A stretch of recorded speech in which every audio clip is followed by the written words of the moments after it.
গত আসরে আমরা সূরা হুজরাতের ৯ নম্বর পর্যন্ত আয়াত নিয়ে আলোচনা করেছি।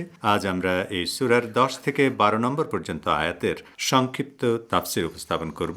প্রথমেই ১০ নম্বর আয়াতের তর্জমা শোনা যায়। মুমিনগণ তো পরস্পর ভাই ভাই, কাজেই তোমরা তোমাদের ভাইদের মধ্যে আপোষ মীমাংসা করে দাও, আর আল্লাহকে ভয় করো, যাতে তোমরা অনুগ্রহ প্রাপ্ত হও।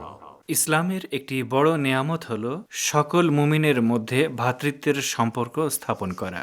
সাধারণত একটি পরিবারের দুই ভাই পরস্পরকে সমকক্ষ ও সম অধিকারভুক্ত বলে মনে করে।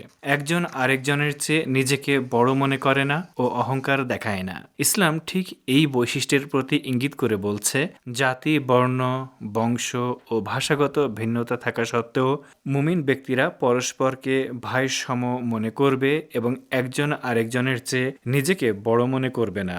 রাসূল সাল্লাল্লাহু আলাইহি ওয়াসাল্লাম তার সাহাবীদের মধ্যে ভ্রাতৃত্বের বন্ধন প্রতিষ্ঠা করেছেন, যাতে কিয়ামত পর্যন্ত মুসলমানদের মধ্যে এ ধরনের ভ্রাতৃপ্রতিম বন্ধন অটুট থাকে। তিনি সুস্পষ্ট ভাষায় ঘোষণা করেছেন, অনারবের উপর আরবের কিংবা কালোর উপর সাদার কোনো শ্রেষ্ঠত্ব নেই। সবাই সবার ভাই এবং এক আল্লাহর বান্দা।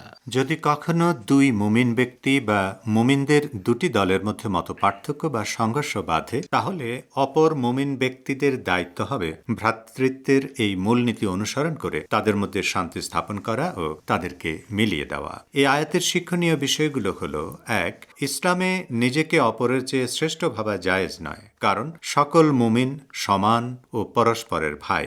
২. দুই ভাইয়ের মধ্যে মতপার্থক্য সৃষ্টি হলে পরিবারের অন্য সদস্যরা যেমন তাদেরকে মিলিয়ে দেয়, তেমনি মুসলিম সমাজে বসবাসরত মুমিনদের মধ্যে মতপার্থক্য হলেও সমাজ অধিপতিদের উচিত তাদের মধ্যে শান্তি প্রতিষ্ঠা করে দেওয়া।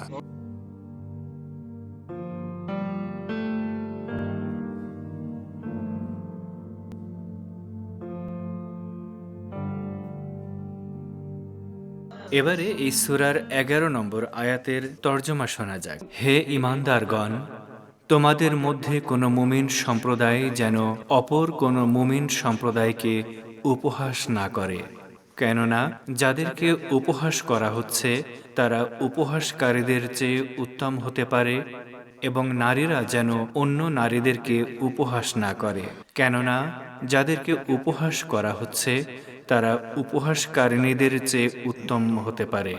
আর তোমরা একে অন্যের প্রতি দোষারোপ করো না, এবং তোমরা একে অন্যকে মন্দ নামে ডেকো না।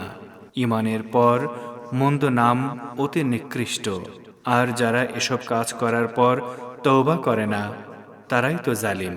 আগের আয়াতে মুমিনদের মধ্যে ভ্রাতৃত্বের সম্পর্ক নিয়ে আলোকপাত করা হয়েছে। এরপর এই আয়াতে ভ্রাতৃত্বের সম্পর্ককে ক্ষতিগ্রস্ত করে এমন তিনটি কাজের প্রতি ইঙ্গিত করে আল্লাহ তাআলা বলেছেন, কোনো নারী বা পুরুষের কিংবা কোনো জাতি বা গোষ্ঠীর অপর নারী বা পুরুষ কিংবা অপর জাতি বা গোষ্ঠীকে উপহাস করার অধিকার নেই, কারণ কোনো ব্যক্তি বা গোষ্ঠী এতটা পরিশুদ্ধ নয় যে সে বা তারা অপরকে ঠাট্টার পাত্র বানাবে। সেই সঙ্গে কোনো ব্যক্তি বা গোষ্ঠীকে মন্দ নামে ডাকার অধিকারও ইসলাম দেয়নি, কারণ মন্দ বা অপমানজনক নামে ডাকলে ব্যক্তিতে তিক্ততা ও রেষারেষি তৈরি হয়। এজন্য আল্লাহ তাআলা এই কাজকে অপরের প্রতি জুলুম ও কবিরা গুনাহ হিসেবে চিহ্নিত করেছেন, যা তওবা ছাড়া মাফ হবে না।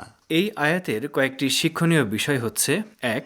আল্লাহর প্রতি ঈমানদার ব্যক্তিরা তার বান্দাদের উপহাস করতে পারে না। ২. অপরের দোষ ত্রুটি খুঁজে বের করলে এবং তাদেরকে মন্দ নামে ডাকলে তারাও আমাদের বিরুদ্ধে একই কাজ করতে উৎসাহিত হবে। অন্য কথায়, উপহাস করা একমুখী কোনো রাস্তা নয়। আজ হোক কিংবা কাল উপহাসকারীকেও উপহাসের পাত্র হতে হবে।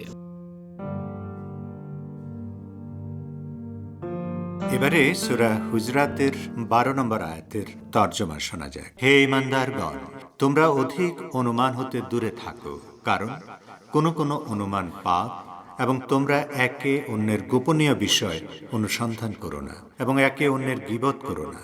তোমাদের মধ্যে কি কেউ তার মৃত ভাইয়ের গোশত খেতে চাইবে? কখনোই নয়। বস্তুত তোমরা তো একে ঘৃণাই মনে করো, আর তোমরা আল্লাহর নাফরমানিকে ভয় করো। নিশ্চয়ই আল্লাহ তওবা গ্রহণকারী, পরম দয়ালু।